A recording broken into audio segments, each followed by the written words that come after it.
Those are my two picks at number 6, Chase or Pitts. Are we really defending Howie today? Is that what we're doing? I was just about to say this. And if I'm going to defend Howie, I'm going to say this. Maybe they're just going to make sure that, the kid gets an ample opportunity to really show what he is as a quarterback in Hurts. That way, next year, if they don't think that he's going to be good enough, they'll have 3 number 1 picks next year. Assuming Carson plays the season with Indianapolis. Yes. Yeah. Okay. Yeah. But let's be fair to the situation because nothing comes from a vacuum. At Harry Mays TU. Oh, don't do this to me, man. Yes, at Shander Show. I gotta do it to you because while you may be right, and here's the thing, I don't even hate doing it to you. All right, I enjoy this part. While you may be right about right now, which is, hey, the Eagles have to approach the draft as is moving forward, like all their ducks are in the Hurts basket. We know they were at least necessarily, in their book at least, we know they were pushing to trade up to draft a quarterback. Yes. So while you're right, Barrett, where now they probably are focusing towards Jalen Hurts, that's more out of circumstance than out of want. Mm-hmm. And that troubles me. And that would trouble me if I'm Jalen Hurts too. Yeah, but here's the thing. I mean, should they have seen enough out of Jalen Hurts to know that he's the guy? No. I hope not. On Jalen, right? Right. I'm sorry. I mean, I'm kind of glad they haven't settled on Jalen Hurts yet because I'm not convinced. Are you?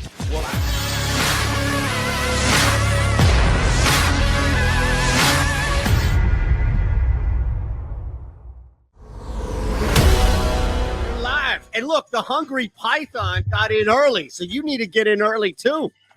We see people populating the stream right now as is. This is our first time collectively that we have had the opportunity to speak with you regarding what happened on Friday. And if you want to look at it like it's an omen, of course, in the negative sense, like as soon as we get off the air, this news pops and now we have to wait. Although we did give you a little quick hit as far as breaking down the mind of Barrett Brooks on the stance, but now the three of us together have formed the middle for you. And our reaction might be across the board. I don't know, but let me start. And I think if I can steal a phrase from Power Agent, another host in this city who does some work on another channel, the three of us are on as well, Gerald Colton, Howie Roseman was afraid of messing up number 6 and conveniently moved back to 12, where now you mess it up, it's almost expected. But I think there might have been some nerve inside this man, because what else would drive you to make this decision? Well, I mean, I think that there's going to be a major run on quarterbacks at the top of this draft now. And Howie Roseman wanted in, but he didn't pay the price that was necessary. So in talking with Miami, he figured that, well, if Miami moves back, they might want to move back up. So I can make a deal with Miami and still collect some extra draft picks because we're not going to be able to get the quarterback that I really wanted. And I think what you're starting to see here is, my view on this is, anyway, the 4th pick, the Atlanta Falcons. There's a lot of smoke out there about the Atlanta Falcons trading out with New England. And New England going up there and getting you-know-who, Trey Lance out of North Dakota State. So Howie wanted to get the 3 to trump that. He couldn't do it. So now you got to retrench because you're not going to get a quarterback. You can get one of the other players on your board, a cornerback or maybe one of the wide receivers, whatever they want. At 12, accumulate some more picks. And now next year, for what it's worth, they got a lot of draft capital high in the draft. What do you think of that? Yeah, both of those sound like, I hate it, and I'll tell you why after Barrett explains it. He sounds like he's kind of smart, making it out like he's kind of smart. And at this point, I'm going to say this. I think they traded out just like you said, that there's a lot of pressure at picking up, and messing up the number 6 pick, and which I think different. I'm not the believer that you can't miss at number 6. There was no way he could have missed at picking any of those top guys at number 6. The city would have went with him. The Eagles Nation would have went with whatever pick he had at the 6th pick. I mean, look at the big fish that were in there. Right. Pitts, You know, I mean, you could have, even if they wanted to get a quarterback, they still could have got a really good quarterback at number 6. They could have. I think so. Well, depending on who. Trey Lance. Trey Lance going to go before 6, I think. If that's the case, let's look at this, though. Let's just hyper focus, if we can, on one thing. And then we're going to talk about this all day. This thing's not going away. We've got the tournament. We've got the Sixers over the weekend. The Flyers did something. We'll squeeze in some things, I promise. But really, this is the story, and rightfully so. It's the story around the country when in the NFL. But let's focus on one thing. My biggest takeaway about the quarterback position is that the Philadelphia Eagles were not convinced nearly enough in who they have on the team now in order to make a push. And they just realized that it was too much to move up to draft Zach Wilson. But that's different than, oh, no, we really trust Jalen Hurts, so we're not going to make that trade. Those two are different, in my opinion, and it was the first, not the latter. Well, I don't think that there's a quarterback in this draft, really, besides Lawrence, that's going to make that big of an impact on it. I don't see a Patrick Mahomes in this draft. I don't see a high-powered quarterback in this draft. I think this is one of the weakest quarterback drafts I've seen in a long time. That's just me being honest. And I don't think that we needed to trade up to get a guy like even the kid from BYU, Wilson. Well, that's what it was. Apparently, right? He probably goes 2, though. Goes 2, though, right? Correct. Yeah, and that's the rumor that he was going to go 2. You know, everything. He has a strong arm. I see that. He can throw from different awkward positions, like Patrick Mahomes. All these new quarterbacks are doing. But I don't see a generational talent. When you're at the number 6 position, you have to go out there and get the best talent that you have. I mean, you can't say need with the Eagles because they have too many needs to start off with. Yeah, they can use anybody at any position. But you could have got a generational talent in that 6th pick, whether it be receiver, tight end, and even, at the end of the day, you could have got a cornerback, at that position. But I like it, but then I don't like it. Well, good news is we have time. We've got some time to discuss this thing. This is a Gal Media property in partnership with JAKIB Media. And you, my friend, are caught in the middle. The Middle starts now on the SportsMap Radio Network. Presented by Rocket Mortgage. Home loans that fit your life. Rocket can. Live from the O'Reilly Auto Parts Studios. Here's Eitan Shander, Barrett Brooks, and Harry Mays. I don't know, an hour maybe after we got off the air, there was a trade that we thought could impact the Philadelphia Eagles on Friday, and that was between the Dolphins and the 49ers. And just as we had a couple of minutes to digest how that could impact the Eagles at 6, or really any team in between 6 and 12 or 3 and 12 at that point, we get wind that the Philadelphia Eagles are the ones who now trade back and allow Miami to get back in the top 6, technically taking that spot from the Eagles. So, yes, there is a lot here to digest, to break down internally, externally, throughout the board with that trade, the implications and ramifications from Philadelphia, Miami, San Francisco. We also have tournament stuff to talk about. In fact, 2 more games tonight, 2 more tomorrow. It doesn't stop. We have a busy weekend elsewhere in sports that I'm not going to promise that we'll get to anything else outside of the Eagles trade and the tournament. Is that fair, gentlemen? Because that'll be accused of everything, teasing too much and all these other things. You don't want to tease too much and not deliver, especially on a Monday after a big sports weekend. Everybody hates a tease, man. I know we had some NBA, we had some Sixers stuff. There was the college basketball. I think Barrett agrees. We spent a lot of time in front of the television over the past couple of days watching college basketball. Yeah. Seriously. Although, as I mentioned, and we only have about a minute here, so I can squeeze this in. Let's be fair, guys. We had 8 games over the weekend. 2 of them were good. 2 of them. It could have been 3 if Nova hung on, but they struggled their way to 51 points, and Baylor said, all right, we're just going to handle this thing. You had Oral Roberts, and you had UCLA. I actually thought they all were good except Florida State and Michigan. I liked all the games. Me too. I did well this weekend. I even picked the winner of the golf tournament. if you went, Congrats. that was big. That was good work by you. But even if you look I'm at not talking these about from a games, betting standpoint. I'm okay. I was about to say. Now, I was about to go I ahead. did fine The from under. a betting standpoint. Okay, So you went with the under for the most part. for the most part, yeah. Except that game late night had overwritten all over it. Barrett Brooks, come on. Here's the thing: you guys like low-scoring blowouts. What's wrong with you two? Hey, I'm NFL telling you. next. You didn't, Go ahead. My You didn't like USC Villanova? Trojans, baby. you didn't like the Villanova game. No, I like okay, first off, I like first watching half, Baylor.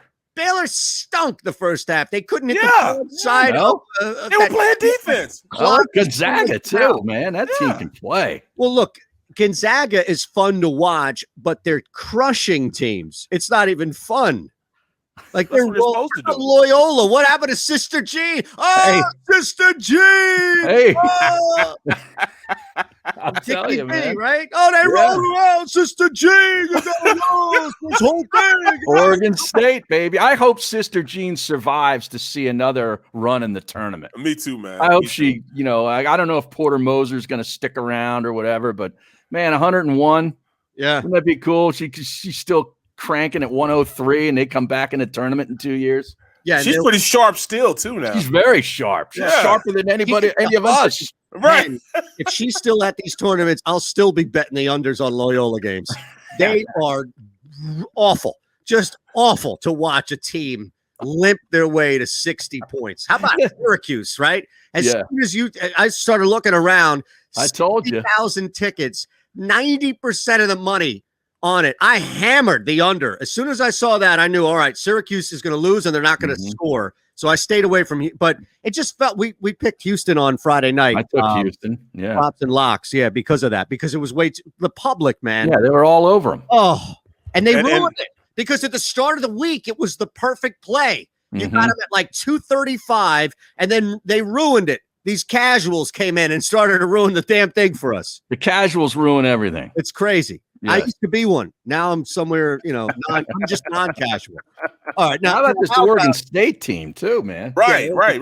They're fun to watch. Now, when did Pete Shiraki start coaching Alabama? Do you know that? Like, when did Pete the Crab take over for Alabama? Hey, Alabama couldn't hit any free throws. Well, They couldn't score from 3-point. Their three top guys went like 4 for 17 from 3, and I think they went 11 for 25 as a team from the free throw line. I There's know, your man. game. It was ridiculous. It was like one guy scored in the first half. One guy scored like all the points, man. I mean, they were coldest I've ever seen a team. Now, be, one man. kid was a Villanova transfer.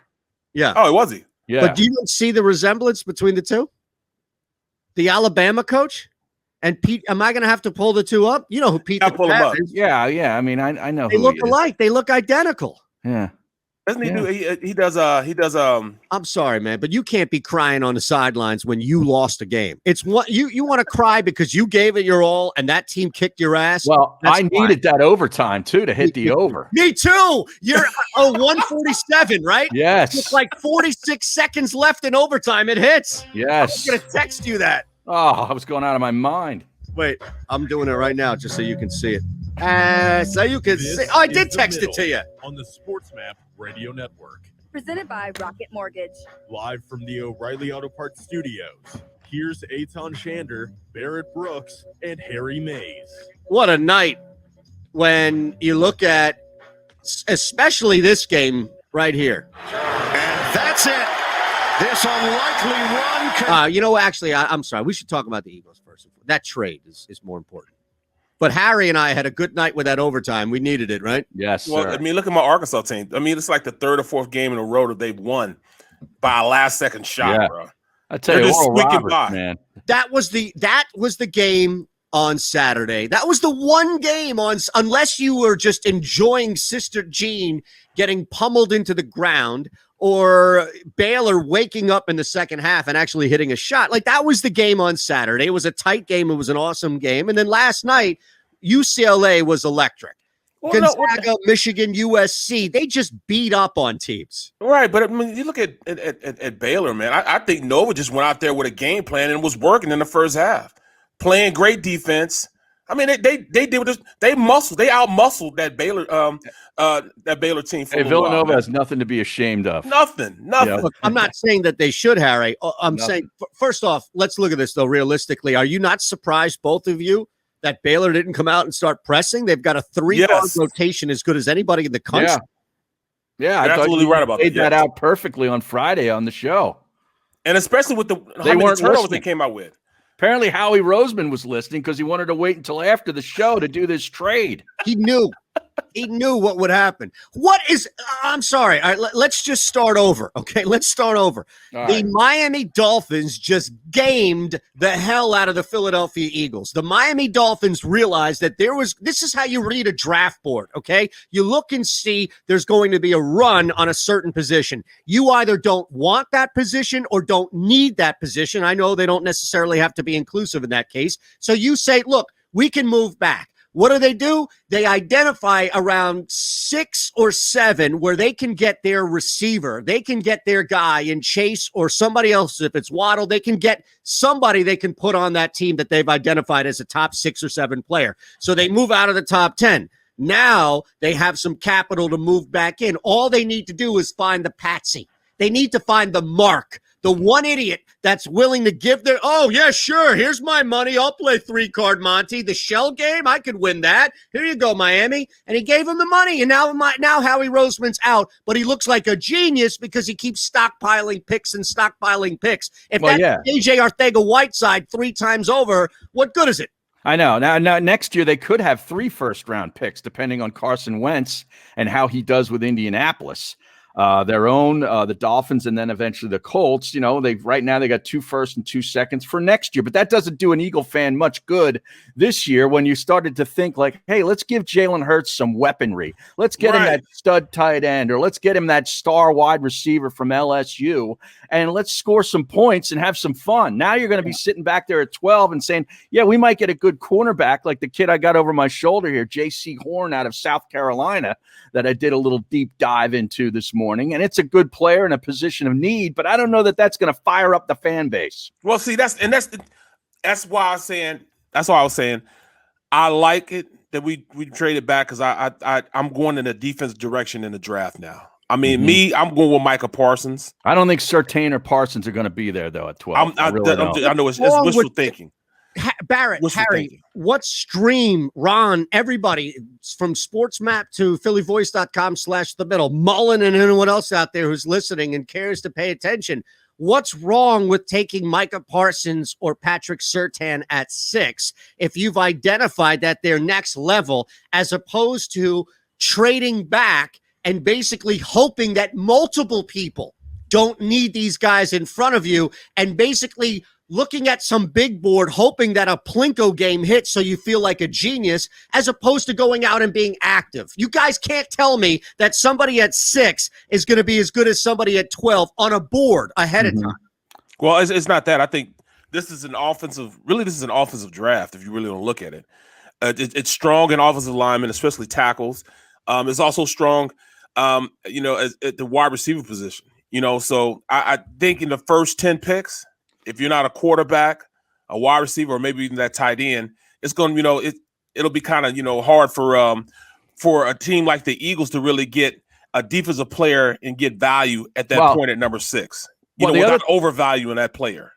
That's true. But the other thing is, I think, from all the calling that all these GMs are doing right now around the league and talking to scouts and agents and all this kind of stuff, they're getting the idea that probably 5 quarterbacks are going to go in the first 8 picks. Yes. Now, I would not be shocked if Carolina took Mac Jones, who's the last guy standing, with the 8th pick. Lawrence, Wilson, Fields, and Trey Lance are gone in the first 4. So that forces other guys down the board where Howie's sitting there looking at, maybe he can get a Surtain, maybe he can get a Parsons, maybe he can get a receiver.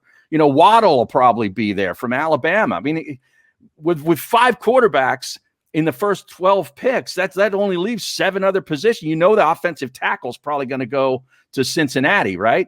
Yeah, he'll go to Cincinnati probably. For sure. No, that's not the case at all, in fact. And let me read you this tweet really quick here for Albert Breer in his MMQB column at Sports Illustrated. This, of course, was hijacked and repurposed by our good friend Kevin Kincaid at Crossing Broad. So I'm reading this here. Writes Albert Breer in his MMQB column at Sports Illustrated. The Eagles worked exclusively with the Dolphins, and Roseman had to keep the trade under wraps, with the Eagles believing there is a pretty good chance the Bengals will take Jamar Chase at 5.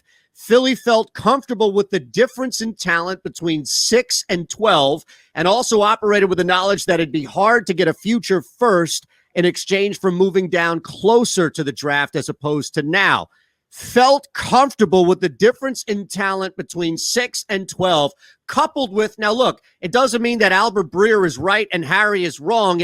Harry has been right many times when Breer has been wrong. I'm just saying that at least there is now conflict in belief of what Cincinnati would be doing, and that doesn't necessarily mean that Sewell is off the board right away. Like, Sewell ain't going to be there at 12, folks. No, he's not going to be there at 12. No, absolutely not. I think he'll go. He'll still go.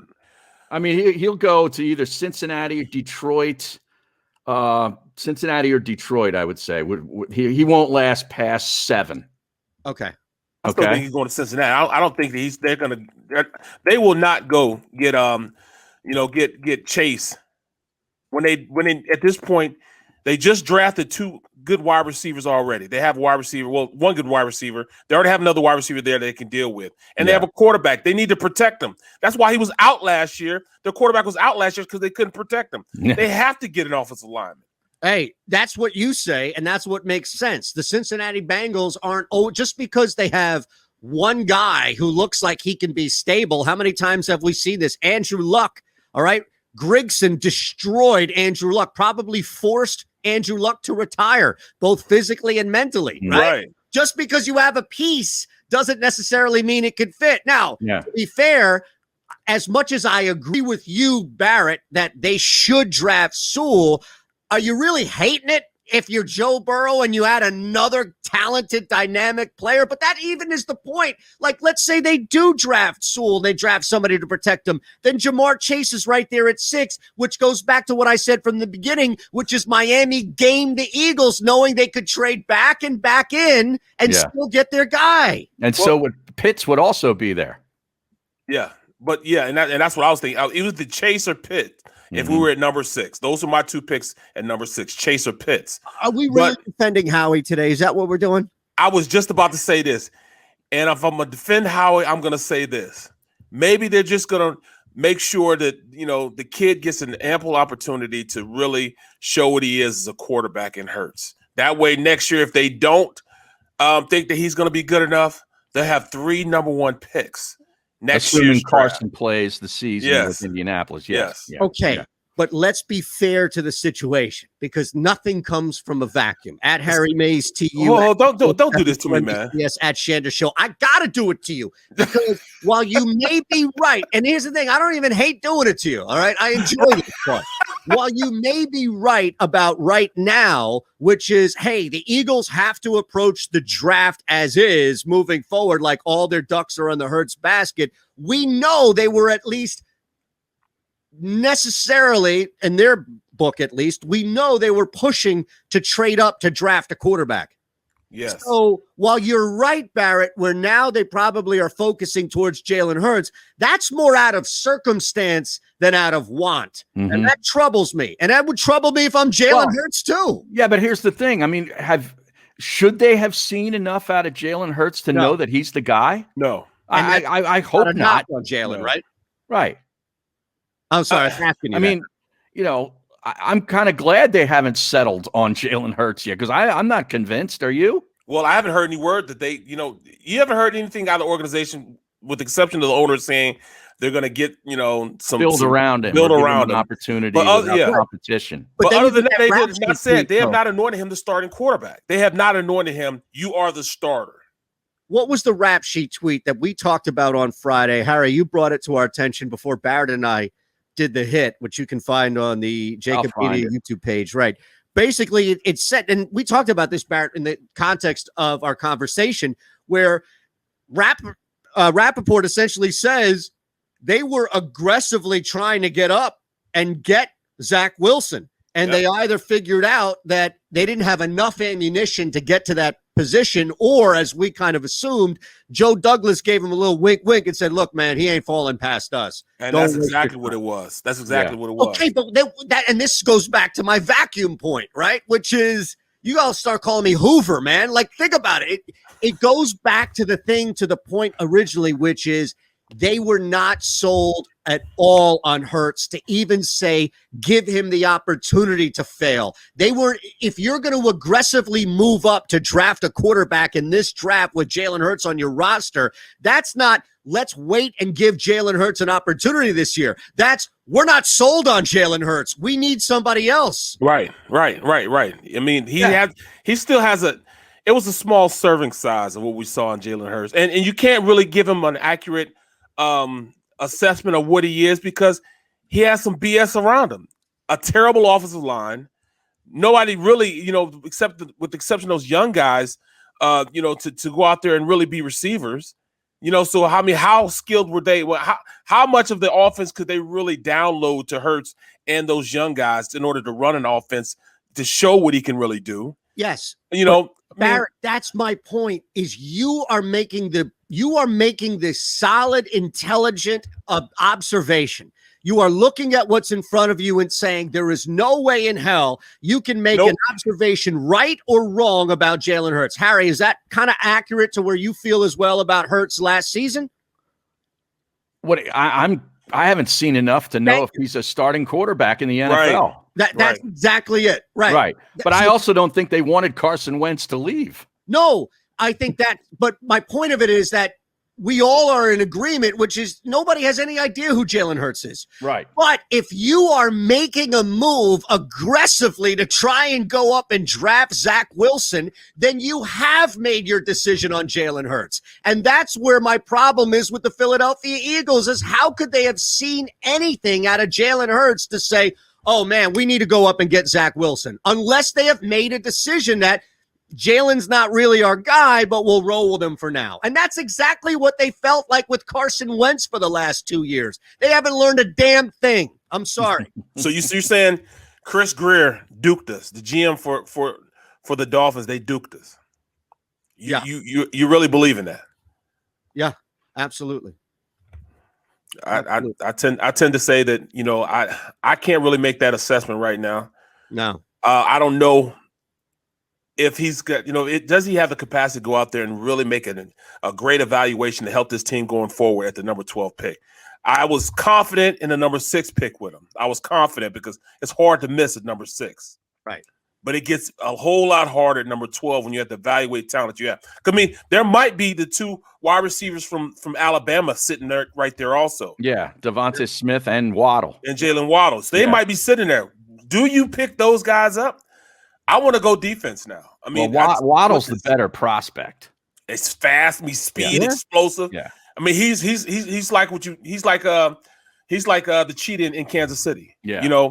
He can haul ass. Hold on real quick. We'll continue this. We have to take a quick one here. You are watching phillyvoice.com/the middle and listening on Sports Map Radio. The middle. Yo, bro, I know we're gonna get on that, but I gotta say happy birthdays to the kids in the stream. You know what I'm saying? We checking it out. Happy birthday to your kids, man. You know what I'm saying? Who? The kids, man. I'm watching the stream, man. What stream? It's double birthdays. You got to keep your eyes off that stream. Yeah, seriously. You have a conversation with the stream, and nobody has any idea what you're talking about. You got to give us a heads up. Get you hip to it. Because I gotta get you hip to it. No. We have no idea what you're talking about. So now we're in the middle of something, and it's like, whoa. Happy birthday. Happy birthday to who? I have no idea what's going on right now. I can just imagine people listening on Sports Map Radio just like, what did he just say? Who's he Play talking action to? real. Play action real. His son, Nick. Happy birthday, bro. And all right. Now everybody's got a birthday. Joey B's daughter, 16 today. Yeah. Calling BS today. Seriously. This is like AC Green selling that he was a virgin back with Showtime. The Middle with Eitan Shander, Barrett Brooks, and Harry Mays. Weekdays from 11 a.m. to 1 p.m. Eastern. I mean, if you're the Niners, do you make that move from 12 to 3 for anything else than a quarterback? No. They're definitely getting a quarterback. That's what I'm thinking. Yeah. They're going to – Garoppolo's just a stopgap right now. For a year? Yeah. because they still got to pay that money under the contract for He's that still year. under contract. Yeah, so it won't be as hard a cap hit next year as it would be this year. So, I mean, I understand why they're doing what they're doing. But 2 first rounders for that talent, I don't know. Football in Philadelphia is a lifestyle, a passion from birth, and a personal responsibility to know the game. Boo when necessary. And think about Eagles! Every second of every minute of every hour of every day. Birds 365 was created for you. Jody Mack, the legendary sports talker, joins forces with NFL insider John McMullen. Birds 365. Start your morning with Johnny Mack and Jody Mack across the JAKIB Media Network. Watch it live on YouTube.